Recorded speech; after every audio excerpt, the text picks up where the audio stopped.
Good evening, race fans, and welcome back to TRTM for tonight's coverage of the season finale here on MSC's GT3 season here at round 4 of the championship. And as always, there's a bit of an abrupt start there. I am Regan Clark. You join us here at the home of the Italian Grand Prix after 3 rounds into the championship, having carried us across Spa, Misano and the Nürburgring. We come to a stop here on where it should have began, but was delayed to the last round due to technical difficulties. You join us here at the home of the Italian Grand Prix at the Autodromo Nazionale di Monza. Founded in 1922 as mainland Europe's first ever dedicated motor racing course, it was sandwiched in between 2 incredibly significant circuits in the history of European auto racing. Unlike those 2, the Circuit de Spa-Francorchamps in 1921 and the Circuit de la Sarthe in 1923, Monza went about things completely differently. Built from the ground up with the advent of motor racing, not adapted from street or road racing whatsoever. So it makes itself the 3rd in history, the first ever in mainland Europe, and the 3rd, of course, after Indianapolis and Brooklands, not in that particular order. Brooklands first, Indianapolis in second. It's 11 turns and 3.6 miles of FIA Grade 1. Former home of the FIA 6 hours of of Monza in the World Endurance Championship. Still thinking all the way back then to where round 1 would have been. A bit of jet lag from us here on TRTN. It's going to be fought out between 2 parties here for the championship finale, but before we get to that discussion, let's take a look into where we've come so far in the championship. Looking back through those previous wins then shows John O'Driscoll taking the first official race win. That was in Belgium at the Circuit de Spa-Francorchamps, I should say. The number 420 victorious in the first race of the championship. The next 2 races would be going to won by a driver known as Night Walker. Now, as it came to be revealed in Germany at the Nürburgring round last week, that said driver, Night Walker, was an alias for another driver who competed in the previous season, that being Tyler Vermaak. Well, since that point, he has now been disqualified from the championship, giving us a broadly new scope of things, taking a look one last time before the end of the season into the championship standings. We're on board with Donnie Linton at the moment on his way out of the curve at Parabolica. John O'Driscoll and Lee Evans set to duke things out here. 13 points between the leading pair, with the newly found absence of Night Walker previously in second. That also creates a joint third between Sean McNally and Rudolf Slaniaks at 21 points. Linton on your screens at the moment finds himself by a single point behind these 2 to 5th place in the championship, but 8 points clear of a joint 6th place held in unison here between Daniel O'Brien, Milan Picconi and Jenson Bolton, all with 12 points to their name. Rounding out the top 10, another joint position tie, this time for 9th position between Alessandro Litti and Jay Johnson. As you'll note as well that WLK, otherwise Night Walker, has been disqualified from the standings. So getting a look on board with some of the drivers involved in this soon-to-be battle for the championship, we see here with John O'Driscoll staring down the 444 of Lee Evans, but neither of them find themselves here with just about 7 minutes, just under, left to go in free practice. As he actually turns to face the camera there, that did genuinely frighten me. Neither of them find themselves the fastest in the session so far. Owen Camus, one of the new drivers, one of 3 new drivers to speak of today, finds themselves fastest in the session. The number 67 Sky Tempesta Racing McLaren fastest with a 146.985, with predictions to show that he'll be up towards pole position come qualifying not long from now. Speaking of qualifying, we take a look into the session itinerary to see that we're coming to the end of free practice, which has been going on since about 7 o'clock today, nearly 60 minutes in. Qualifying coming up 12 minutes here in Monza, and then a 5-minute break where we'll get the opportunity to talk on 2 major articles of news to have come up in the last 24 hours. First of all being Project Rally 1 and the upcoming 2027 World Rally Championship season, and MSC's Season 4 calendar to be revealed today on this stream. Then, of course, 30 minutes of racing to follow from that, with no mandatory pit stops, as it has been the case throughout the season. For those curious over last week's results, we do have the data here from the Nürburgring. Of course, Night Walker took his second and ultimately final win of the championship before disqualification, the number 11 ahead of O'Driscoll, and Evans on the podium. Jenson Bolton, 4th place ahead of Jay Johnson in 5th, with Donnie Linton in 6th, Rudolf Slaniaks in 7th, Milan Picconi in 8th, Willie Hoke in 9th, and Sean McNally to round out the top 10.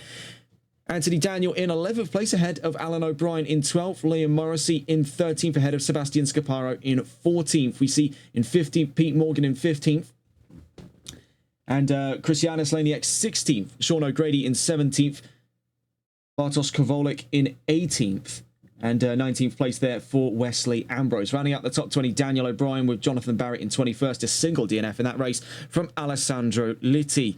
Looking then back into the session at the moment as we come into the final minutes of free practice, we do see that O'Driscoll is back out on track, currently just shy by 3/10 of the fastest time set by Owen Camu. Now, one of 3 new drivers for the final round here. I do definitely see a very unique horizon to follow us into Season 4. We'll get on to that discussion in the 5-minute break later on today. We see one of 3 new drivers, first of all being Owen Camu. The 3rd driver on track and second in our introductions here is Jasper Prinz, the 333, currently half a second clear of the fastest time at the moment, finds himself 3rd place and up the road from Lee Evans by 45 thousandths of a second. They go across the line and the time stays as such. The 3rd driver new to the session we find is Ben Dexter with the 247 BMW. We find them 19th in the session so far, shy of Anthony Daniels' 18th place time. Looking at it there by about 112, I should say, sorry, thousandths of a second. A bit rusty around the edges for us here. We've been out of broadcast for a few days. Now back into the swing of things for a busy weekend to follow as well, with the opening of the Competizione Performance League World Series tomorrow, and then another follow-up round of Season 5 of the NLRL Sunday League the day after. Things getting even busier into the next week. What we can announce, though, is that we are looking for further collaboration with the folks over at MSC. We've already been signed on for the talks of Season 4's broadcast, as well as potentially coming up in the next couple of weeks a few races in their LMU series. More to discuss on that in the near future. And that'll be coming up in the next 2 weeks.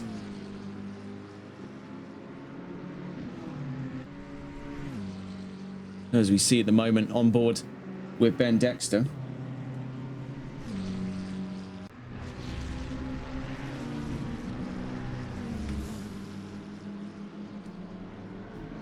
I'll leave you on board with O'Driscoll out on track at the moment. We'll be back with you in a moment's time.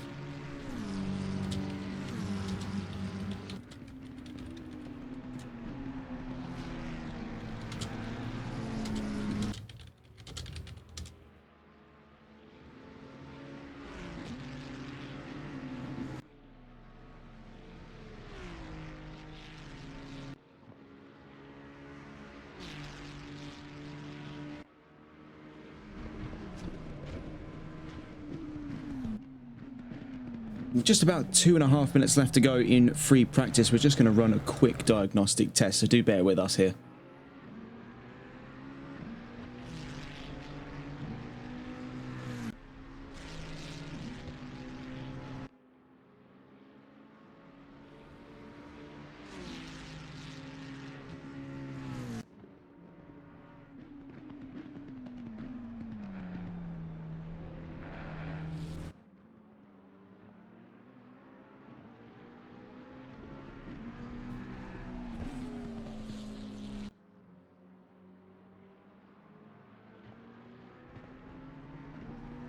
Apologies there for the interruptions. Just had a few issues with the playback system. That's fortunate now that we've been able to fix that before anything picks up. But in terms of normally we do have this run in unison with the folks over at MSC. We are a little confused as to why that isn't the case today. They've had some issues trying to access the stream. And sadly, we don't have any information to hand out this time as to why precisely that's been the case. We do see here for O'Driscoll just coming up over the Varianti Ascari. Big leap in the air from the 420. Now, there's going to be a major concern for a lot of the cars up in that top 3. All mid-engine machinery is going to be that whole section of the track down through turns 8, 9, and 10. The Varianti Ascari we've seen to be an absolute car killer for the mid-engine machinery. They have to skate on a very thin line here. Any deviation from that racing line can and often does create major stability concerns for both Ferrari and McLaren respectively. The 2 former titans of the ACC meta now find themselves atop the timing chart ahead of Nissan and Ford. Before we get to the end of free practice, then it's worth discussing the balance of performance in today's session, with Porsche losing 9 kilos, Lexus and McLaren losing 6, Ford losing 2, but with a 19% restrictor on its air intake means it only produces 81% of its overall power. Mercedes gaining 2 kilos, with Lamborghini gaining 3, Aston Martin gaining 4, Ferrari gaining 11, BMW gaining 17, and Nissan gaining a whopping 22 kilos on the R35 GTR Nismo. So in the talks there between O'Driscoll and Evans, it is heavily, and no pun intended, they're one-sided away from Evans. with O'Driscoll gaining tenfold the advantage over the Nissan under balance of performance today. So the end there of free practice. Owen Camus fastest, O'Driscoll second, and Jasper Prince third, Evans fourth, Hoke in fifth. Coming up next then, 12 minutes of qualifying to follow here at the final stop of the championship in Season 3 of MSC's GT3 series.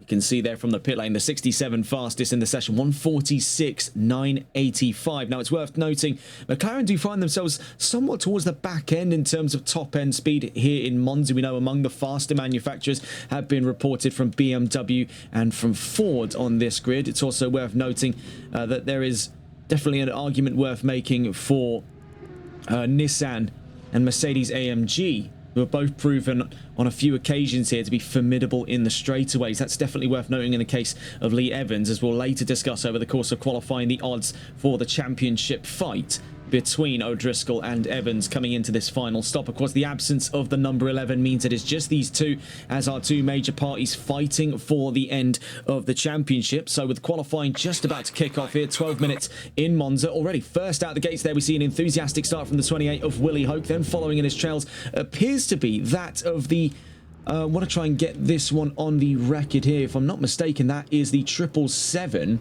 No, it is not. So it's same livery, but different driver. That would in fact be having a look on with then. That's going to be Jonathan Barrett in the not the 333, the single 3. Oh, a bit rough start today for us. Then do bear with us, folks, with the slight struggle we've had with speaking English thus far.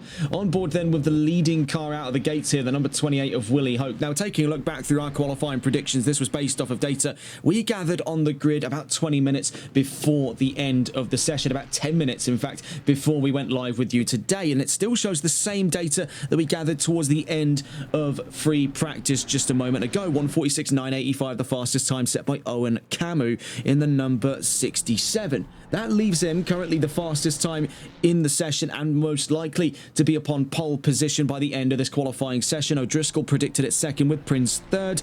Hoke on your screen at the moment predicted on that second row alongside Jasper Prince. Those two in the data we gathered were separate by about 304 thousandths of a second, about 3/10, 4 thousandths to be precise there between third and fourth place. Lee Evans predicted at fifth, though, as we saw towards the end of that session, he was up to fourth, just in ahead of Hoke. So it's definitely worth paying attention to where these drivers find themselves in the next 10 or so minutes. Of course, the nature of having it up at 12 minutes is so that we can get the outlap through and you get that effective 10 full minutes of lapping time for the majority of tracks here. As we're about to see, this is going to cross right down to the wire in the case of Hoke. 10 seconds as he rounds Parabolica. So we'll stay on board with Willie Hoke to become our unofficial tour guide here of the Autodromo Nazionale di Monza as we further discuss the current predictions there. As we see, it is almost exactly 2 minutes onto the first flying lap we go.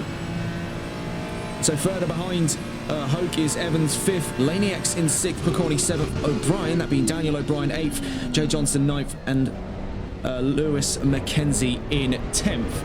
So we just cross out of the Variante Rettifilo on board with the 28, carrying us down through turn 3 at the Curva Grande.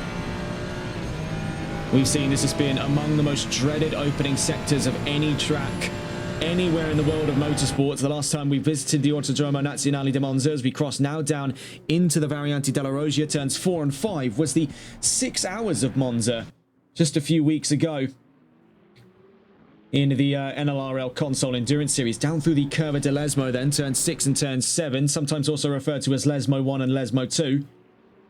In towards turn 7, sharper than turn 6 by a decent ways there as we make our way down towards the Curva de Seraglio. From behind you can see Evans in pursuit already, having emerged just after the start of this flying lap here by Willie Hoke in the number 28. So making his way now down through the Variante Ascari, section we spoke about earlier that could prove to be a serious thorn in the side for both Ferrari and McLaren over the course of the next 30 minutes of racing. You can see here immediately is the trouble we were warned about. That major stab of oversteer upon the exit was made unstable through turns 9 and 10 on the latter end of Ascari, and that brings about an early end to the run of his qualifying endeavour there. for Willie Hoke. So we got to catch on board with Jonathan Barrett. Now makes his way down through turn 11. The Curva Parabolica. Sharp on entry, fast on exit.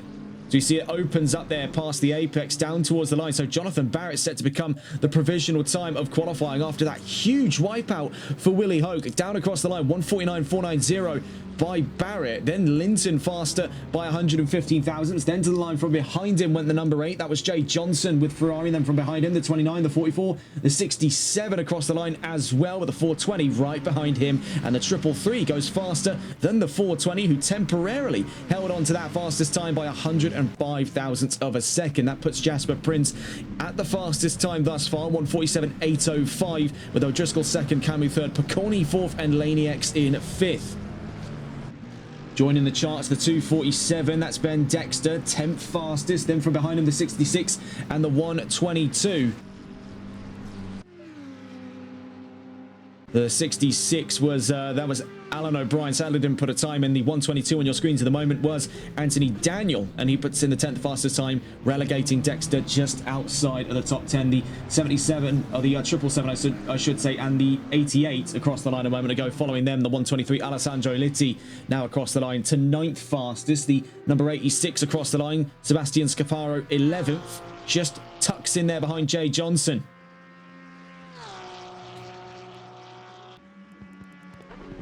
So nearest to the line at this time, and that's to start upon a new flying lap here, is Willie Hoke, the driver we were on board with for the greater part of that first flying lap before his huge wipeout. Out through turns 8, 9, and 10, we saw that play out in real time. We did warn about that section before, and you can see exactly where the fears do arise from. So the 28 down across the line onto another flying lap, the 444 following in his wake. So making his way to the line here is Lee Evans. We'll see where does he stack up, right behind his championship rival John O'Driscoll. Then the number 10 coming down towards the line, so it appears, and that would be Donnie Linton. Now 6th fastest as he crosses the line, the number 8 from behind him there. And we see a huge leap for Jay Johnson up to 4th with Ferrari. Then we see a huge shift as Owen Camus goes faster than Jasper Prince. John O'Driscoll makes his way down towards the line amongst a huge wad of cars here, the 50 and the 1 in front of him. That's Fernandez, Pedra, and by looks of it there as well, that was Antonio Angiletta. We see John O'Driscoll down towards the line here. Can he make improvements upon to the front row? Still held out there by 105 thousandths behind Jasper Prince in the 333. 247, 66, and 122 across the line. Among them, Anthony Daniel. Daniel now 13th as he crossed the line there, now up and ahead of Dexter and Scaparo. We see here Liam Morrissey just made his way onto the charts, the 777, now 17th in the session. The number 123, Alessandro Litti. Can he make his way back into the top 10? Just held outside of it by 0.03 of a second behind Donnie Linton with BMW. The number 86, Sebastian Scaparo, leaps up to 14th in his last lap just gone there. 5 minutes coming up onto left to go in qualifying. The current scope of it is a McLaren 1-2 here. Owen Camus and Jasper Prince, the two fastest times so far. Then John O'Driscoll and Lee Evans, your championship rivals here for season 3. These two held in arms by 13 points to the favour of John O'Driscoll. Now, speaking of that, taking a look at the odds here for the championship, the current gap residing at 13 points. To definitively clear would require 14 points. So in Evans' case, what he would need to do is, if he could finish first place, he'd need O'Driscoll to finish 5th or below. If he were to finish 2nd, he'd need O'Driscoll to finish 8th or below, and 3rd, he'd need O'Driscoll to finish 9th or below.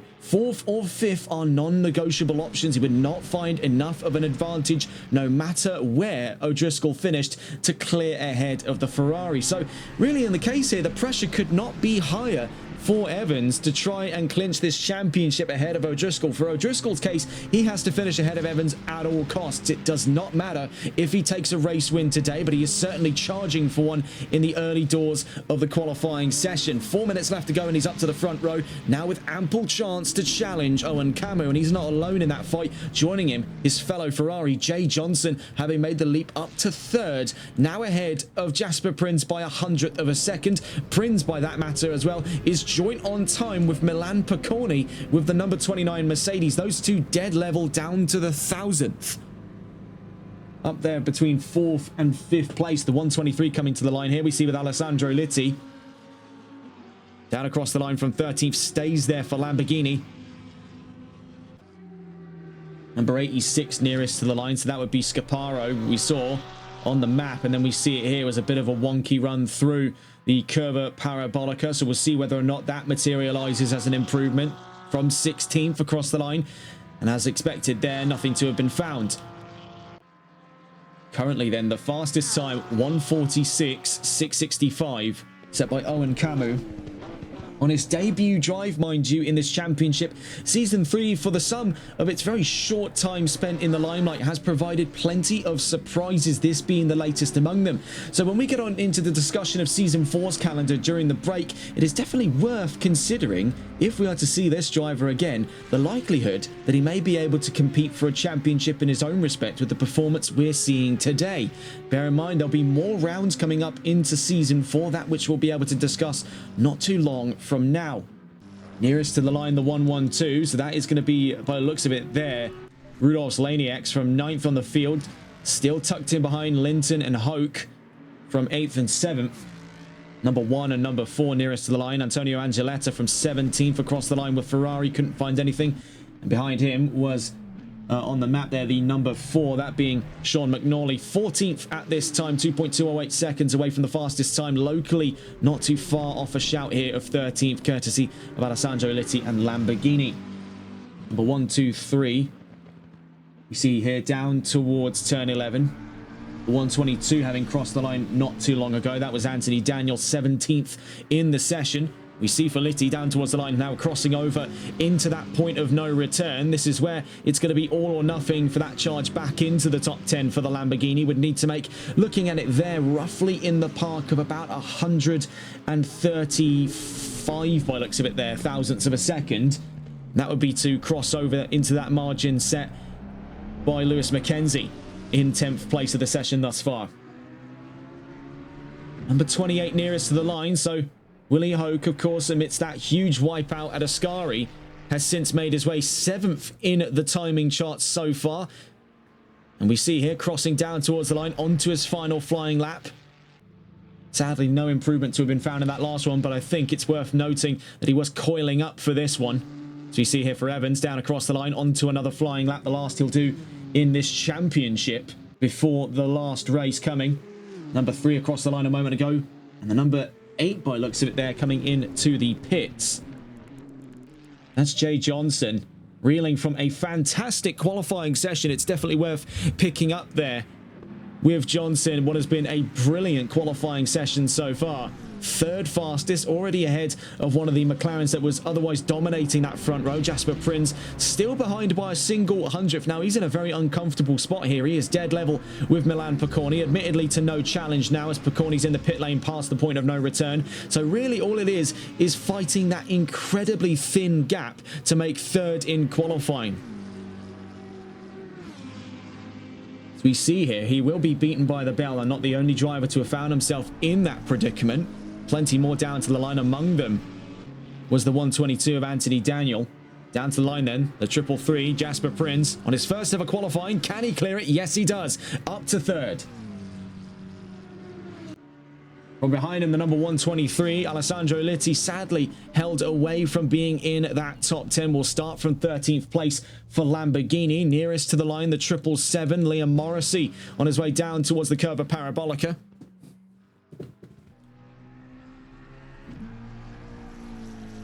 It's been a confusing session for some of the McLarens here towards the back of the field. We do see a huge spread of them towards the back of the top 10, then briefly up on the podium.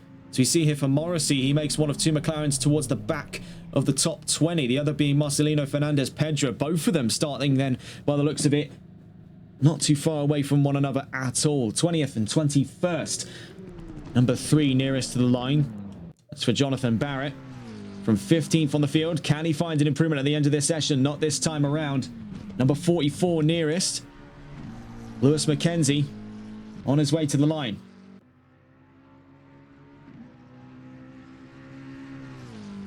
Needs 12 thousandths over Linton, and that he did find. So up to 9th place goes Mackenzie at the end of this qualifying session. The number 1, the number 67, and the number 333 to be expected. Of course, we saw already for Jasper Prins, he's at the end of his qualifying session, made that final push up towards 3rd place. So we'll see here with the leading car, And by the looks of it there, throwing in the towel, that was Owen Camu. He's done more than enough to secure pole position away from John O'Driscoll. 447 thousandths of a second divide the leading pair with a 1 minute 46.665, your fastest time of the session at the end of qualifying then. Pole position for Owen Camu on debut and the final round of Season 3.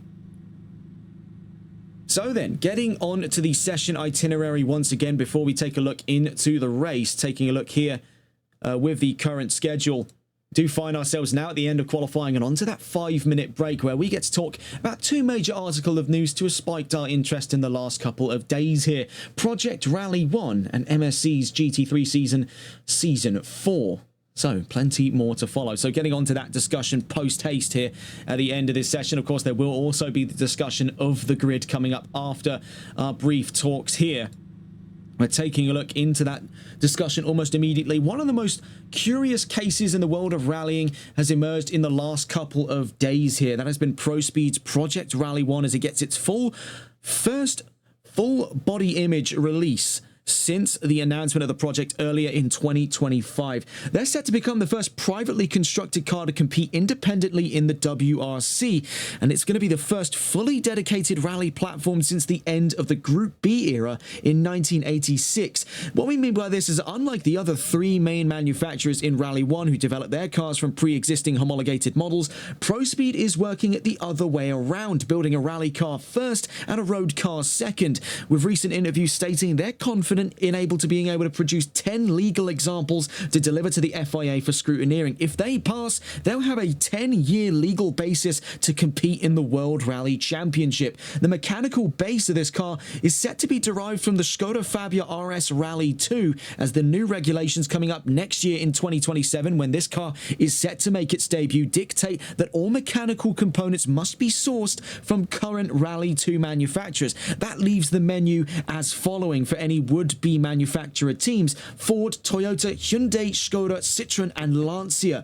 With the regs set to inherit the common space frame design from before, but with greater freedoms on design to the size of the car, accommodating for sedan, SUV and hatchback body types respectively. This is going to make for a very curious case. You can see this car is an awkward amalgam almost of sorts there, owing its design cues to various other vehicles that already exist, but never once bleeding entirely into one side of it. You can see almost elements of Porsche Macan in there. The front lights are off of, I would say that's a Skoda Fabia, hence obviously the mechanical underpinnings coming from a Fabia. And it's going to be very, very curious to see what they make of it, and moreover for the rest of the grid coming up into next year's WRC 27 regulations, set to make Rally 1 significantly cheaper, more alluring, but also with that recent caveat that all mechanical parts have to come from a Rally 2 manufacturer.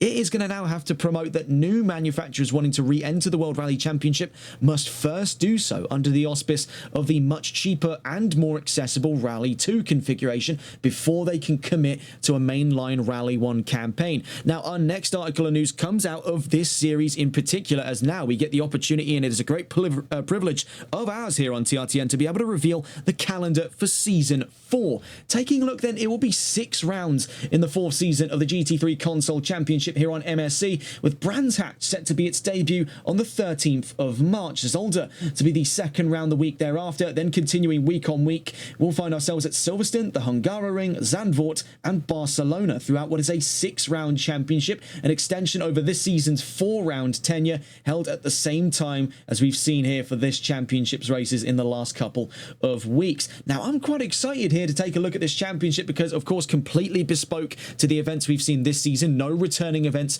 coming up into Season 4. Moreover, we get to see the return of British rounds in the championship, Brands Hatch and Silverstone among them. Definitely looking forward to those two in particular, but it's definitely worth noting, in our experience, some of the best racing we've seen has come out of the Hungaroring. We've also seen a stroke of recent luck out of Barcelona, so there's a lot to dig into over the course of this championship. We'll be very enthusiastic to break that down when we get on to covering this later on in March. That is going to be quite an exciting exciting time to see. And of course, what a great circuit to kick that championship off in. Brands Hatch has been an absolute belter every single time it has hosted the debut of any championship. Last time we saw that to be the case, if I'm not mistaken, was, as a matter of fact, season 3 of the NLRL Sunday League that gave us the first ever 1-2-3 for a manufacturer in the series' history. That went to Ford at the end of round 1.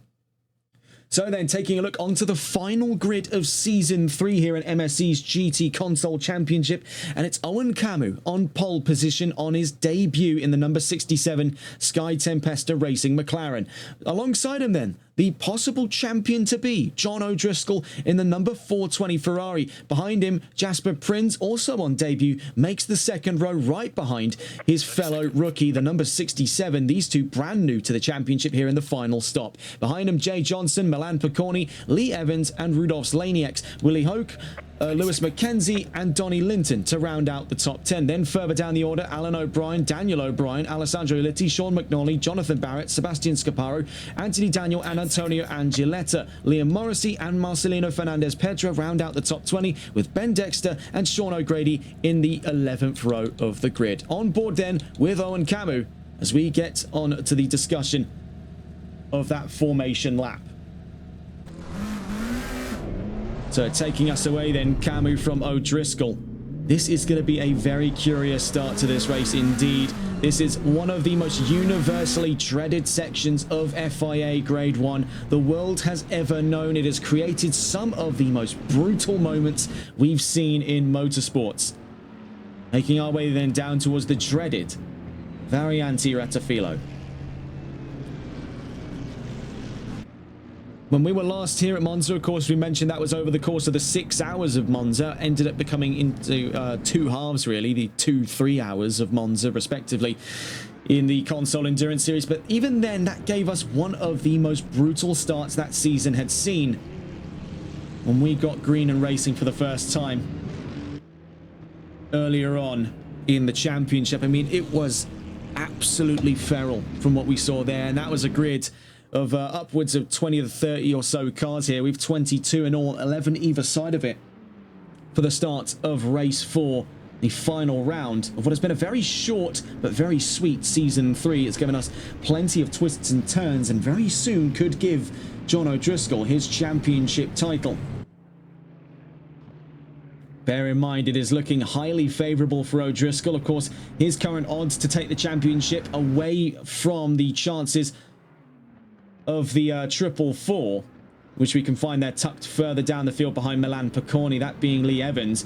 His only odds are to finish ahead of Evans by any means necessary. He already holds the 13-point advantage over the 444. It's really the heavy lifting that's got to be done on Nissan's part to potentially clinch this championship. It is a bit of a one-sided affair, especially under balance of performance, where Nissan find themselves heaviest in class and Ferrari finds themselves skimming weight. To make our way down the curve to Saraglio, it's currently McLaren's game to play here, courtesy of Owen Camus. It is going to be very, very interesting to see how these two play up against one another. Of course, very heavy stakes here on the line for O'Driscoll. He has a championship to win. He doesn't want to play second fiddle to anyone on track. Now, we were told coming into this race that he'd be playing things a little closer to the chest here, not trying to get his elbows out too much. Wherever he lands is wherever he lands, so long as it's ahead of the 444. He's playing this primarily in the points game here, not trying to overexert himself in the early doors of this race. So we could definitely see, on that note, a bit of a more relaxed start from the 420, whatever that does happen to look like. So down through Ascari, still on board here with the Sky Tempesta Racing McLaren. Fantastic livery. Pity, though, that Sky Broadband is less than desirable. Now, that's neither a point here nor there. Anyone who's been on the Sky Broadband could tell you that one. Making our way down towards the Curva Parabolica, turn 11. To begin that formation process. 22 cars then in attendance for round 4, the championship here at the season finale.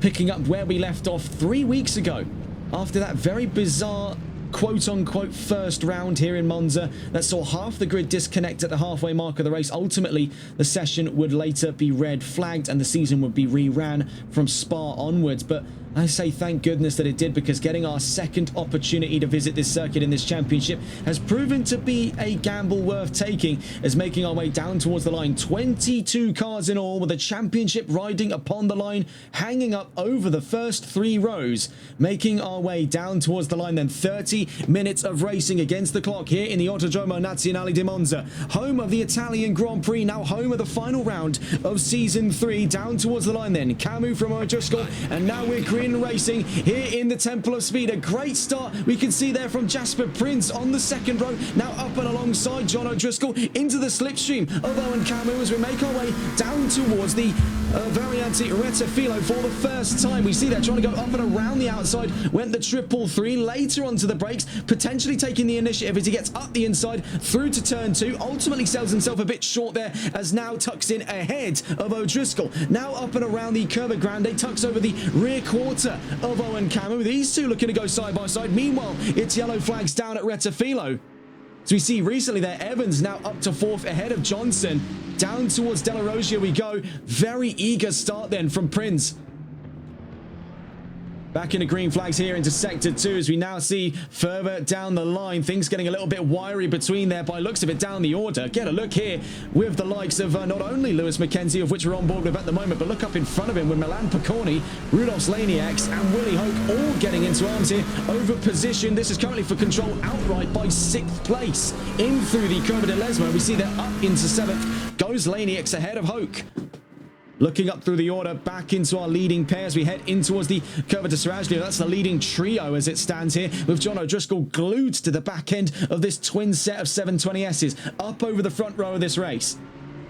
So a very, very solid start to be had there by McLaren, namely by Jasper Prince, getting the initiative there on the race start. Already had a great start up and ahead of O'Driscoll, and now looks to be hunting down his chances of the race lead. What we're looking at here, folks, is very much so the scope of the battle of first place.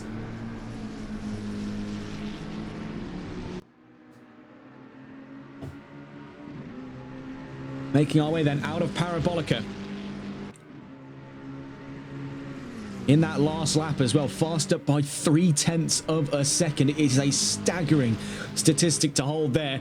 Prince caught firmly in the slipstream behind Camo in towards turn 1 and 2, then at the Variante Rettifilo, playing a little bit more defensively there this time around. That's opened up the door for John O'Driscoll to come and have a go here.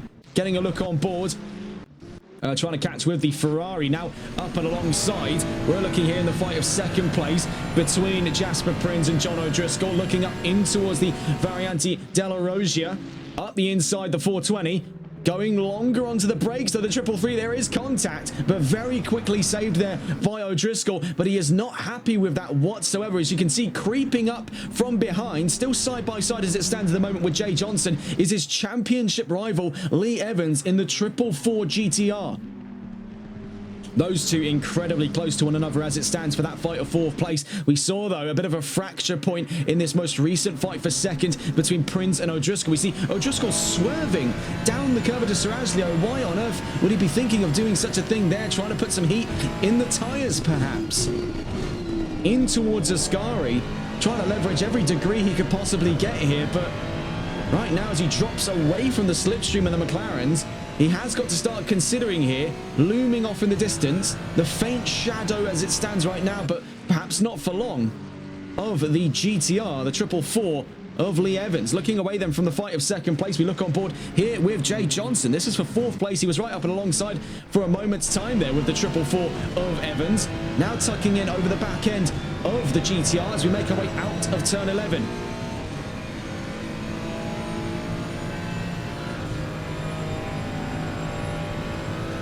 You can see, though, just the difference in terms of top ends between the Nissan and the Ferrari. The Ferrari, the moment it deviates from the slipstream, cannot keep wind with that GTR.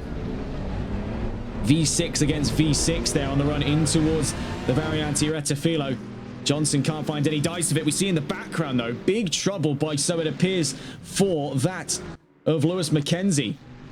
So you see here for the 44, had to take the runoff through Rettifilo. Ultimately drops now in behind Antonio Angeletta, down to 15th place. Up in front, we do see McNally v Scaparo, worth noting in that current fight. We also see here from one angle of it. This is from Scaparo's point of view. Up in front of him, Sean McNally. Then further up the road, the two O'Briens, Daniel and Aaron. Not Aaron, Alan, sorry.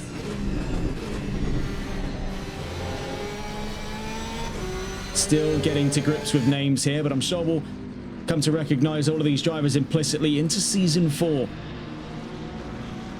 Meanwhile, yellow flags back out again. This is for, by the looks of it there, the 247 at the back of the field. Had some trouble down through Retafilo and Della Rosia.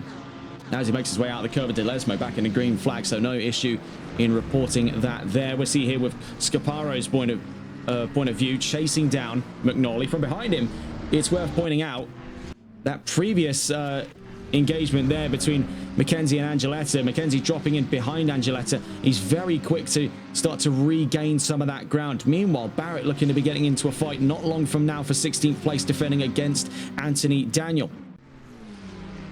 Meanwhile, we see here, picking back up where we left off on the fight of second place. Now from the defending point of view, Jasper Prinz against John O'Driscoll. O'Driscoll up the inside in towards Retafilo, a lot more assertive this time around. Very nice, neat and tidy from the 420. Very few risks involved. In the meantime, we also see now that Johnson up ahead of Evans. So you see here, continuing with the 333 in the 420, heading out through the Curva Grande down towards Della Rosia.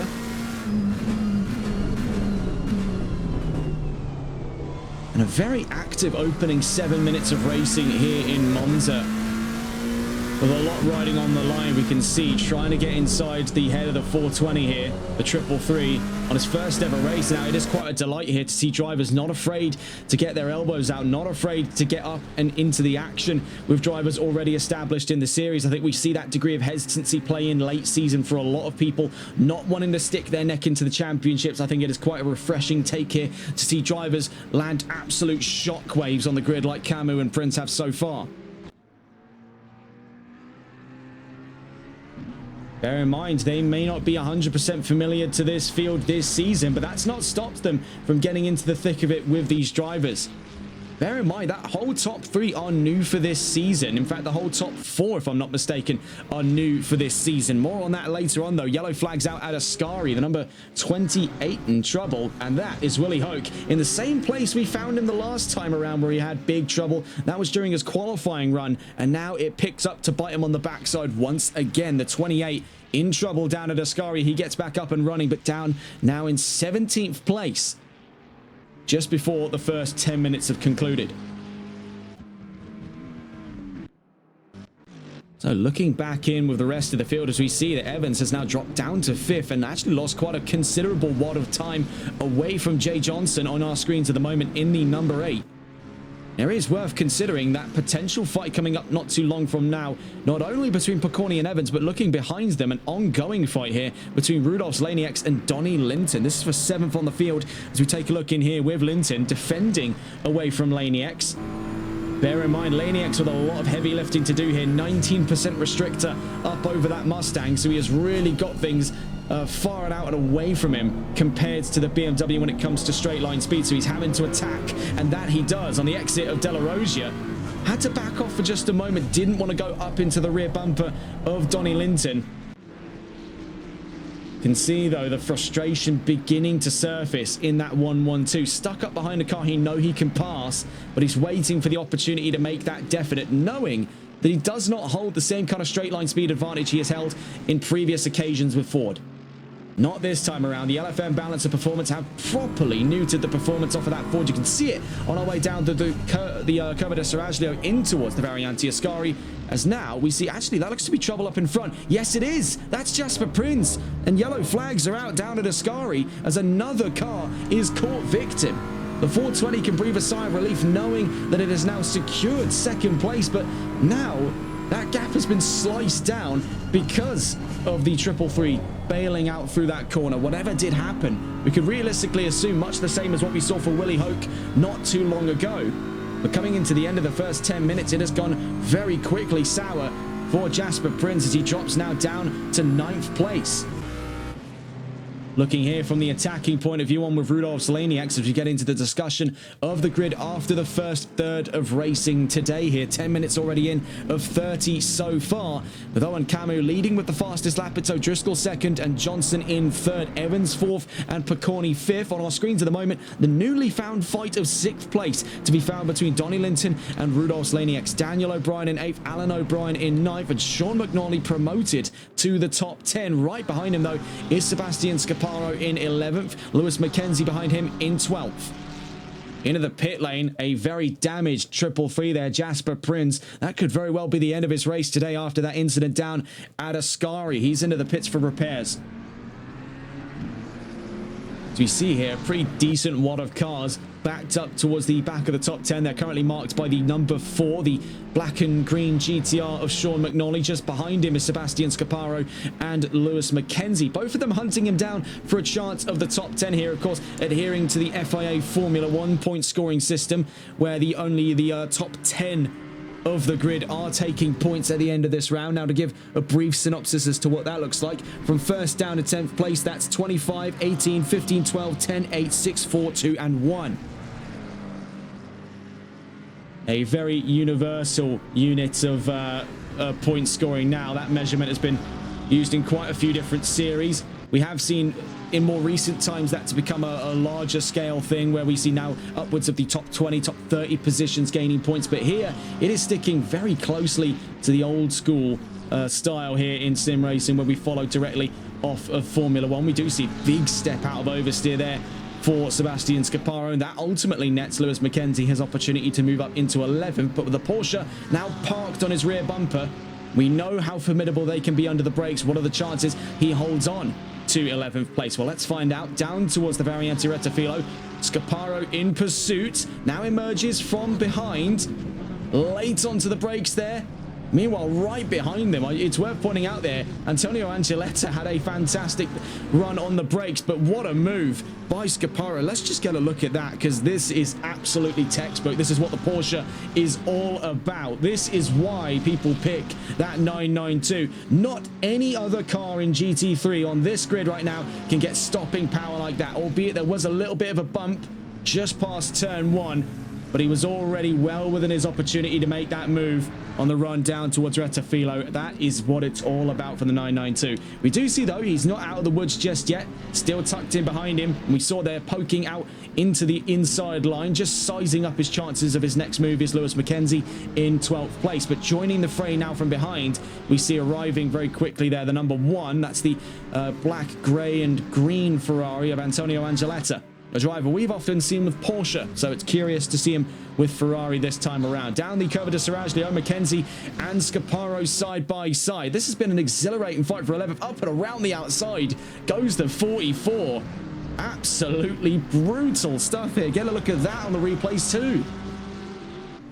We see here for McKenzie, bear in mind he had Scaparo leap up the inside at Rettifilo, and he gives it right back here at Ascari. Goes the long way around, snips over the nose of the 86, just kept it absolutely pinned in there. That was fantastic stuff from McKenzie. Now up to 11th place and with decent distance too, so little chance right now of the fight back he'd been fearing after making the move initially. Scaparo now has to deal with Angeletta for company. That's for the fight to be then of 12th place. In terms of what's going on in the top 10, we still find Linton v Laniacs, but now joining the fray by looks of it here is Daniel O'Brien. As for Alan O'Brien, we do find him now tucked away behind, by looks of it there, was Prince, but still physically 9th place. So we do see that Prince is back out on track, and fair play to the 333.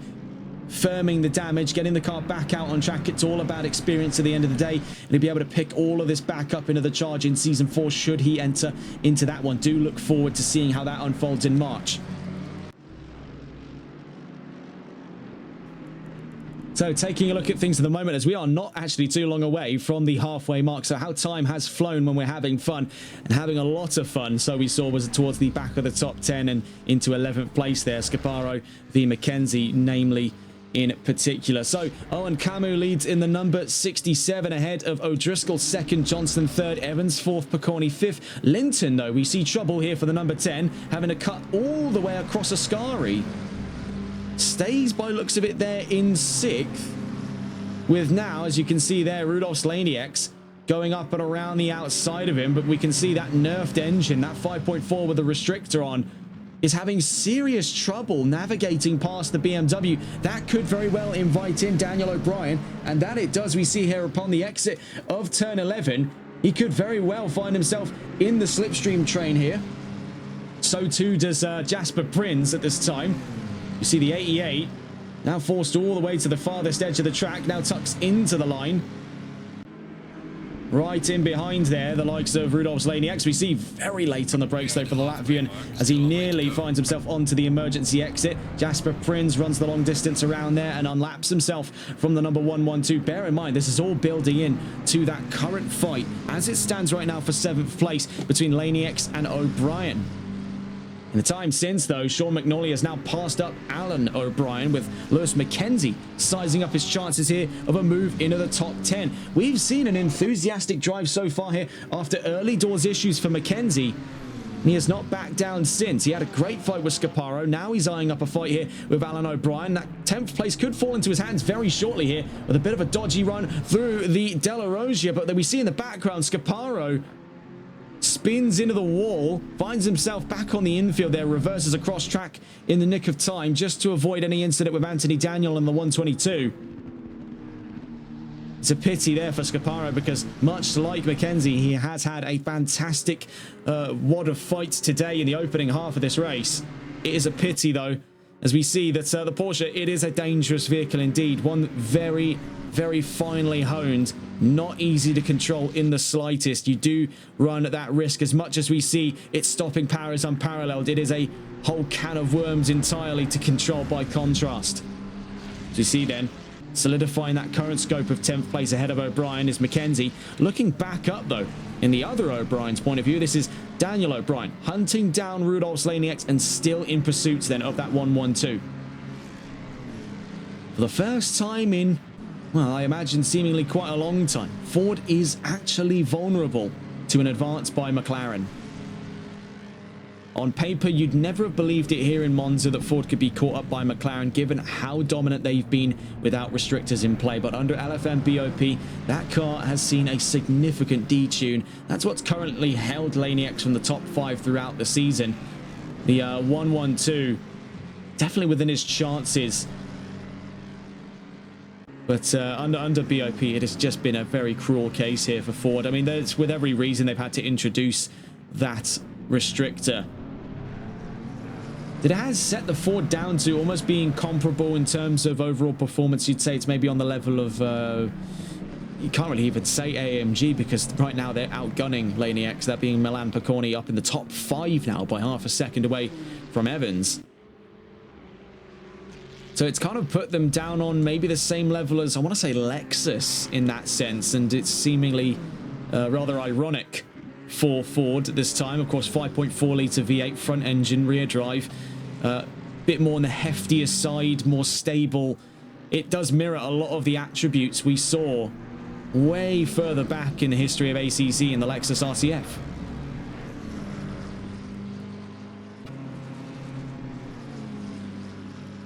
Oh, then taking a look in with some of the fights inside of that top 10. So we saw as well emerging into that new prospect of a fight was earlier on, trying to get a look in here, was Milan Piconi versus Lee Evans. But just taking a look in back once again with Lewis McKenzie.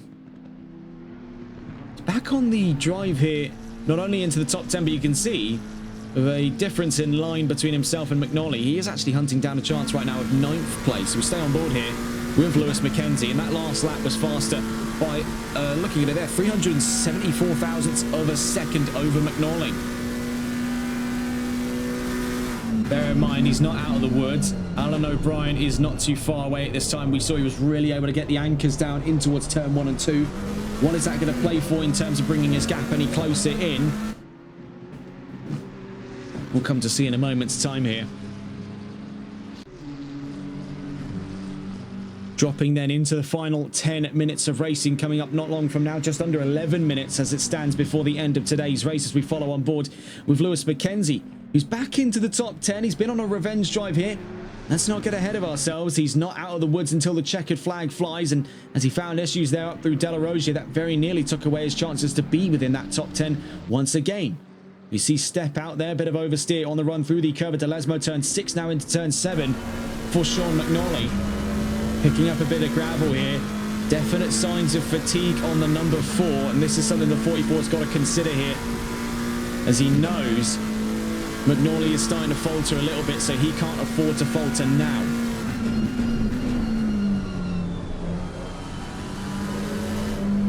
"10 minutes feasibly there with the 67 having crossed the line. We're looking at about 5, maybe 6 more laps before the end of this race. We saw though off the exit of Ascari, left a lot to be desired for the 44, now bleeding time away from McNally in the number 4. We'll catch on with these two a little later on. As we see further up in the order then, Picconi v Evans is worth a talk here, as the Mercedes has been constantly gaining ground up over the Nissan. It's not a matchup we often get to discuss really, Nissan versus Mercedes, because it's very rare that you'll find one or the other on the circuit, let alone both at the same time.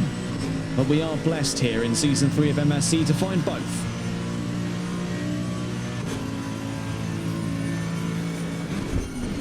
We follow on board here with Milan Picconi. And things have definitely taken a much brighter note for Picconi since Season 2. We saw that in the limited time we were there covering Season 2 of MSC, that things were quite a series of ups and downs for Picconi. And his time since moving to Mercedes, things have definitely looked a lot brighter for the number 29 here in Season 3. Now, discussing it, of course, he's been quite consistent throughout these races. 8th place every single time here for the last 3 rounds for Picconi. He stands, as it currently looks right now, upon his best result of the season, 5th place. But he has had a very consistent season. He's part of that joint 6th place as it stands there. 3 drivers in all: Daniel O'Brien, Milan Picconi himself, and Jenson Bolton. Bolton not in this race, but O'Brien is. With Picconi ahead, he will move up into that definitive 6th place, if not even further beyond that.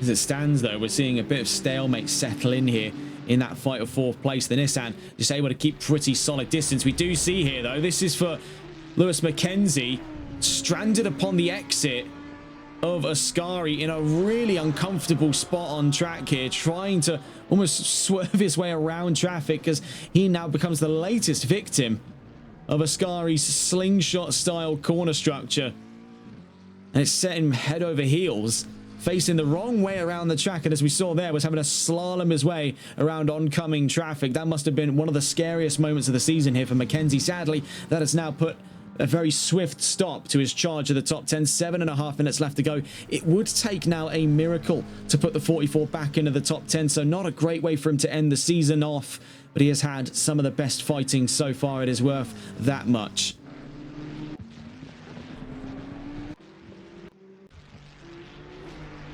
You see here a driver who was earlier on in this race caught out by Ascari. Willie Hope now charging up towards the back end of Antonio Angeletta. There is definitely the chances here of a Ferrari battle for 11th. 1.1 seconds as it stands through Della Rosia. You can see how aggressive he's trying to take the line now, really hammering the car through the corners. That's likely to have been the case since his incident. He's been hammering that car down through every single corner. You can see that he's almost deliberately running out wide, trying to conserve the momentum as it stands here. It's either a case of that or it's the car's not being all too persuasive in the corners. Nonetheless, there is the definite signs here of a very determined drive from the 28, trying to reel back from the issues he suffered earlier on in this race. 6.5 minutes left to go then for the 28. So we see issues now arise for the number 86. So we do have yellow flags out, trying to catch on board with the 86 to see what said issues are looking like. Meanwhile, we do see here for Liam Morrissey is considerable damage. Currently being intercepted by Ben Dexter down towards the Curva de Lesmo. Back into technically green flags at this time. We do see, though, for Morrissey, things looking a lot worse for wear, with that heavy front-end damage on the 777. He now drops down to 19th with Marcelino Fernandez-Pedra and Ben Dexter both passing him up for position.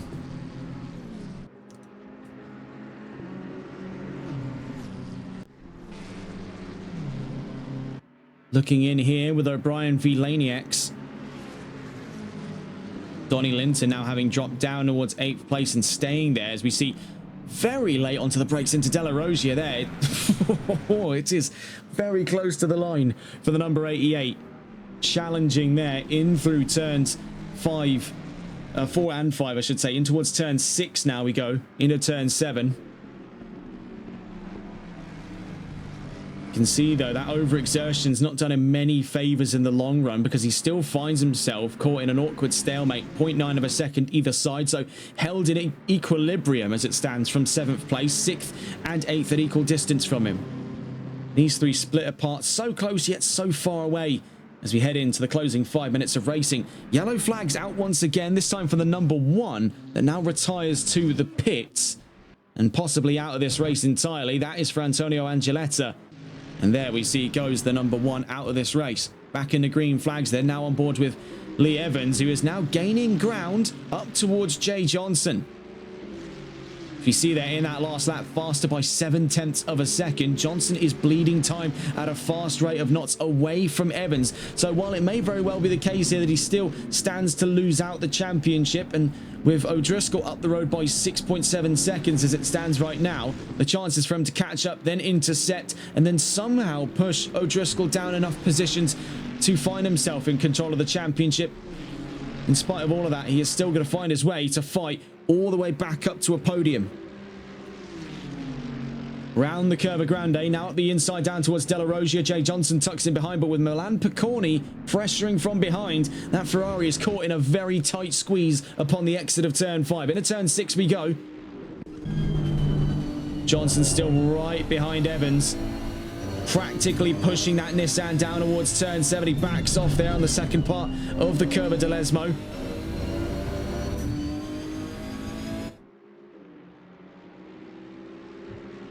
Now 7.6 seconds away from O'Driscoll, but Evans still finds a way back onto the podium here. Having started a considerable ways down, you've got to hand it here to Evans. Had things been slightly more fortunate for him in this season, he'd had every reason to fight for the championship. He does find himself in that position now because of the disqualification of Nightwalker. Had it not been for the meddling then of that number 11 in the last 2 rounds, I think we'd be looking at a much closer fight for the championship. Speaking of close fights, though, with that recent move to try and go around the outside there by Johnson, we've seen the fight for third properly reignite here onto the closing laps of this race. Nissan against Ferrari, Johnson against Evans. Down onto the brakes we go then into the Variante Rettifilo. Milan Piccorni, it's worth noting there, is still very close behind, so do not count the Mercedes out of this. One slip from this fight between the Nissan and the Ferrari is immediately to Piccorni's gain, as he hangs out there just at the back of the top 5, surfing on to what is going to be his best result of the season after 3 consecutive 8th place finishes.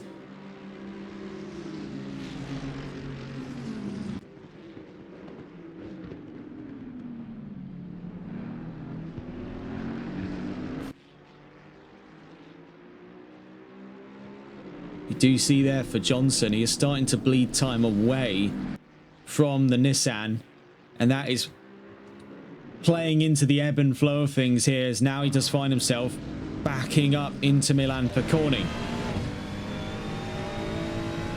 You see there for the Mercedes, though, it was a bit of trouble upon the exit of the Curva de Lesmo, so that does leave him with a little less momentum to play with down the Curva de Saraglio. Behind him is Jasper Prins, the previous podium driver. Of course, there was that incident earlier on in the race right here at Ascari that caught the 333 out.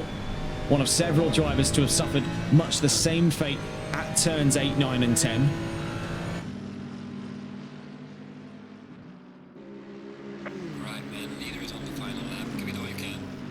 So as you heard there, leader on the final laps will be catching on board at the moment with the number 67, who on the final race of the season is not too far away from claiming his first ever race win here in MSC. That's to our knowledge, at least. We'll be happy to take any corrections on the matter. We're seeing here, though, before we get to that, the fight of 4th place. Johnson v Piccorni down towards turn 1 and 2. Meanwhile, the 28 in trouble. Yellow flags on the exit of Ascari. I do fear another driver has been caught out in the time since. Meanwhile, Piconi goes up and around the outside in towards the first half of the Variante. Rettifilo now secures 4th place away from Jay Johnson.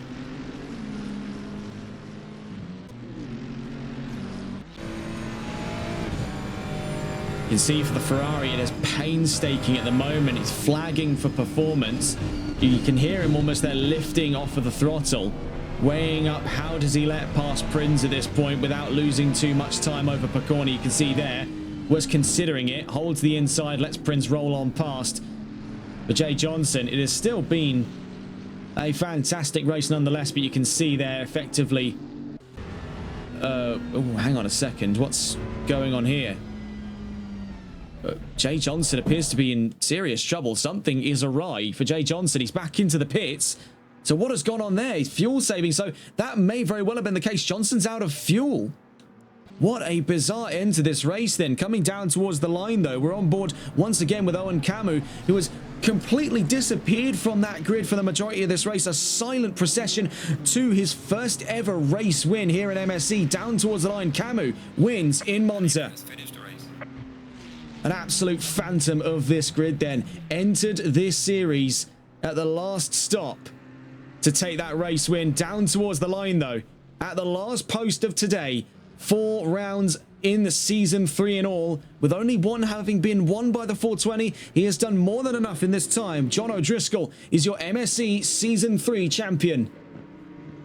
Lee Evans finishes alongside him on the podium there. But the 420 victorious in Season 3's championship, John O'Driscoll, your MSC GT3 Season 3 champion. Bear in mind, back in Season 2 was an interesting time indeed, taking a look back through that history as well. Of course, we covered part of the second season for the console division on a number of occasions. We got to see some of the dramatic parts of that championship. Sadly, Evans won't find his way to a back-to-back championship this time around, where he took Season 2's championship with Porsche. It comes to be the case here. O'Driscoll has found his time at MSC more than comfortable, taking the championship here in Season 3.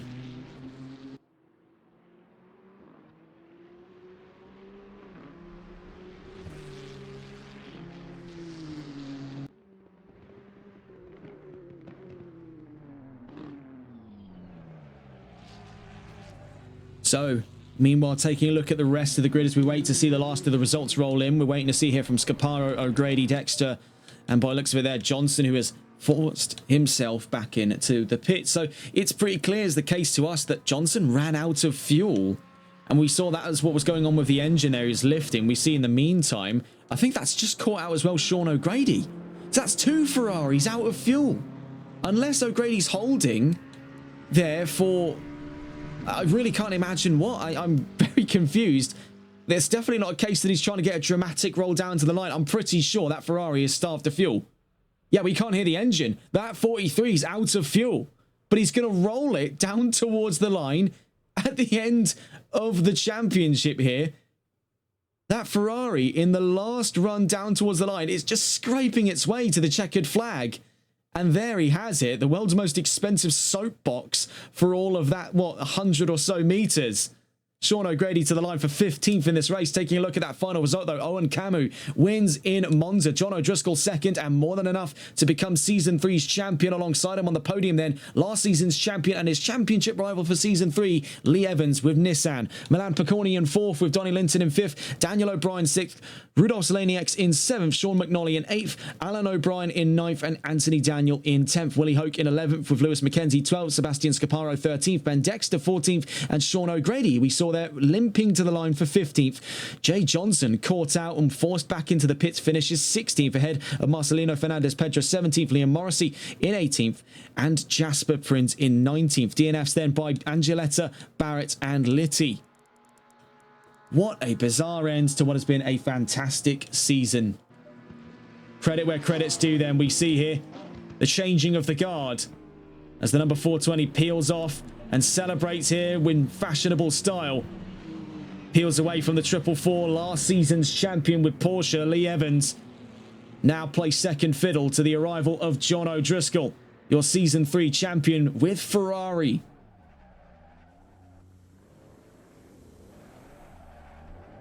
And just to quickly give it the credit it deserves, having a look back through the championship, just wanting to get some information on...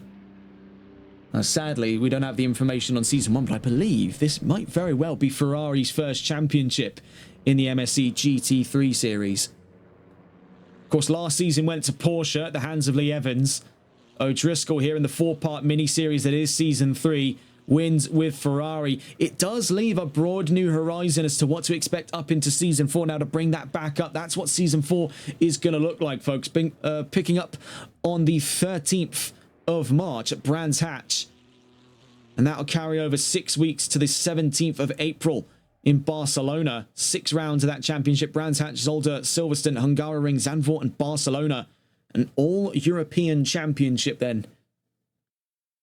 We do look forward to seeing what that's going to be like in the near future. Very big congratulations then to John O'Driscoll. We'll just quickly check a few things here before we cut away, and that'll be all from us not long from now.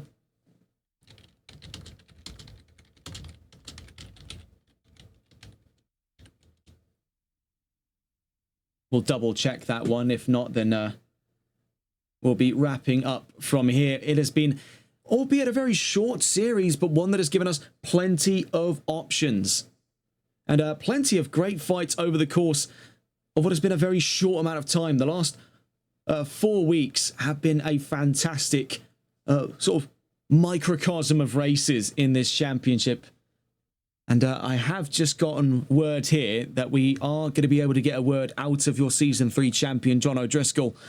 And we're just going to quickly call up and we'll get the interview underway in just a moment's time. Do bear with.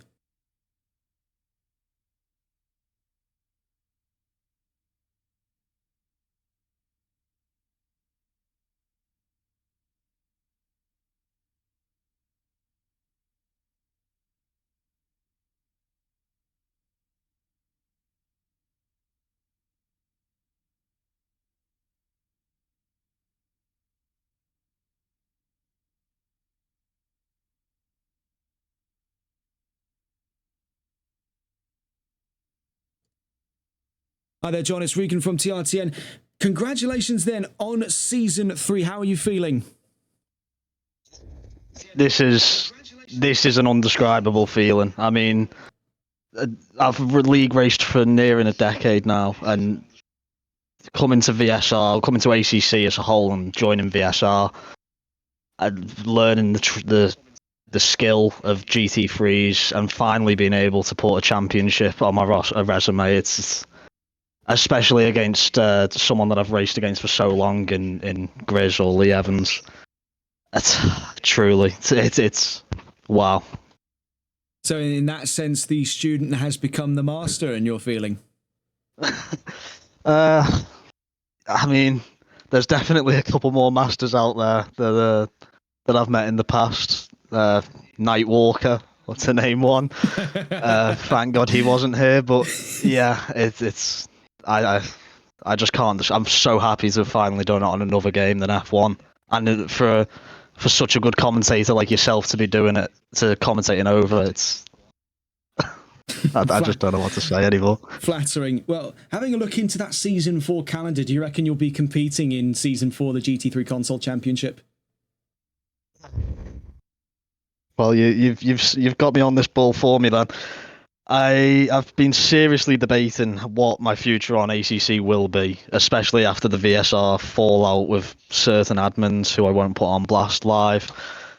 It's really left a sour taste in my mouth for league racing as a whole, and I'm gonna need some time to think about my future here, especially in NLRL as well. I mean, I need some time to think about my future, but I'm going to go and drink some vodka to celebrate this. Well, with every reason to celebrate. It's been a fantastic season for you so far. Even though it's only been the one race win, it has still been a brilliant, brilliant season to remember. If this is the last time we see you in sim racing, it has certainly been on one of the highest notes, I imagine, in your career on GT. Oh, definitely. It couldn't have ended any better if this is the end. Well, we'll see what decision you make, and we'll perhaps see you again soon, or in perhaps another discipline entirely. Otherwise, it's been fantastic seeing you race, and very well done today. Enjoy the rest. Thank you. Thank you, everyone watching as well. Thank you. Take care. Well, that was John O'Driscoll, your Season 3 champion then for MSC's GT3 Championship. And that brings about the close of Season 3. And what a brilliant little series it has been then. Short but sweet, I think, the moral of the story. And what has been a fantastic four-parter. Our next stop then here with the folks at MSC might even come up sooner than what you see on the calendar so far. Brands Hatch is set to be the first round of Season 4. That'll pick up on March 13th. But, and this is a significant part of the conversation, we may be seeing you a bit sooner than that, as we have some projects perhaps lined up with the folks at MSC over on, pardon me, Le Mans Ultimate. We'll have more to talk about in the next couple of weeks, but until then, that's all from us here on TRTN. What a privilege it has been to work with these folks once again, and now for a full championship as opposed to the part-time we had back in Season 2. Until then, it's been all from us here on TRTN. All the best. Take care. Good night.